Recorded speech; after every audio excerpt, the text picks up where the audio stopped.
Have you ever really stopped to think about the invisible web of connections that powers, well, everything? I mean, it's right there in your pocket, connecting your phone to your earbuds. It's in your house, letting your laptop talk to your printer. And somehow, it stretches across the entire planet. In this explainer, we're going to pull back the curtain and make sense of this incredible world of computer networks. All right, here's our game plan. We're going to start with the absolute basics and then zoom out big time. We'll start with the tiny networks that exist just for you, then expand to your home, your city, and eventually the whole globe. We'll even check out some really unique special purpose networks and wrap it all up by talking about why any of this actually matters. Ready? Let's go. So, first things first. Before we can get into all the different types of networks out there, we've got to get on the same page. We need to nail down the answer to the most basic question of all. What even is a network?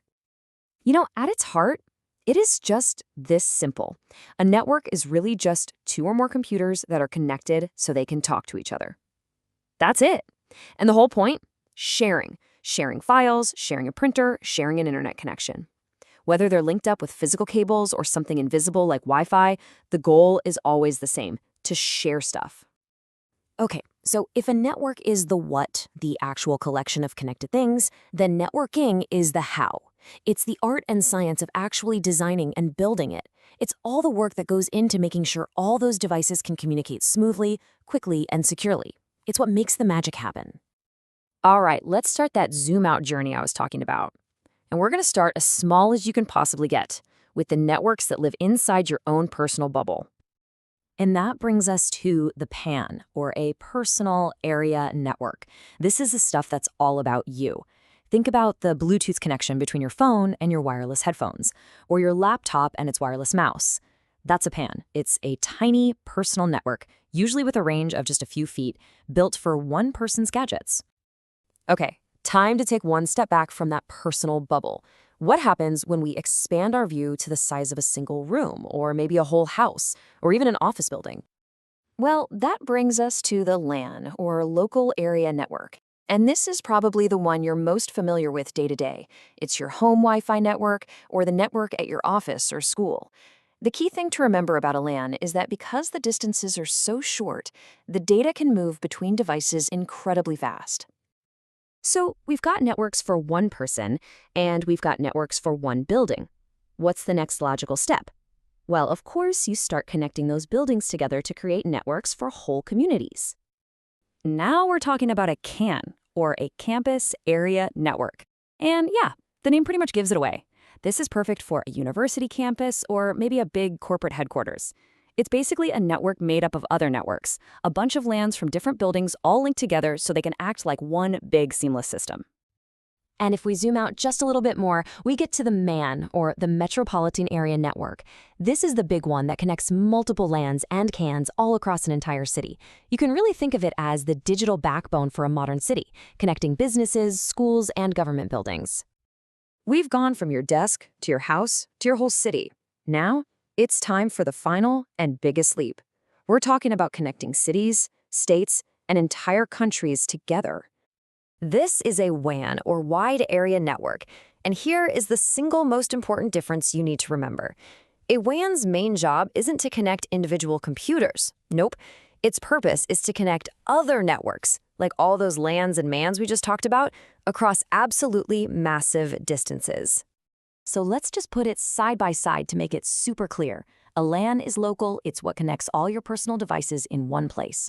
A WAN is wide. It's what connects all those local networks to each other, across the country and around the globe. It is truly a network of networks. So, what's the biggest, most famous, most powerful wide area network of them all? Come on, you know this one. You're using it this very second. It's the Internet, the ultimate WAN and the largest network humanity has ever built. And just to give you an idea of the scale we're talking about, it's not thousands. It's not millions. The Internet connects billions of devices. That is a number so big, it's almost impossible to wrap your head around. It's more than one computing device for every single person on Earth. Just wild. And let's be real, it's not just about computers anymore, is it? The Internet connects our phones and our tablets, sure, but it also connects our TVs, our webcams, our security cameras, even our cars. It has woven itself into literally every part of modern life. It's become the central nervous system for our entire world. Okay, so up until now, we've pretty much defined every network by its size. But that's not the only way to do it. Some networks are defined not by how big they are, but by what they do, and more importantly, who gets to use them. Take the intranet and the extranet. An intranet is like a totally private, members-only version of the internet for a single company. No outsiders allowed. An extranet is similar, but it's like that private club gives a special key to a few trusted partners or clients so they can come in and collaborate on specific projects. And then you get something super specialized like a SAN, or a storage area network. This is a dedicated high-speed network that has one job and one job only: to manage data storage. It's like a central digital library where all the company's data lives, and it gives the main servers super fast access to any book they need. So we have just thrown a ton of acronyms at you, right? PAN, LAN, CAN, MAN, WAN, SAN. But why does understanding all this actually matter? Well, it turns out this isn't just trivia. This is the foundation for a whole world of modern careers. And this quote from Cisco, one of the biggest networking companies on the planet, just nails it. Getting a certification like the CCNA is how so many people start their careers in IT, and it all begins with understanding the very fundamentals we've just been talking about. I mean, just look at this. These are the topics on that core exam: network fundamentals, network access, IP connectivity, security.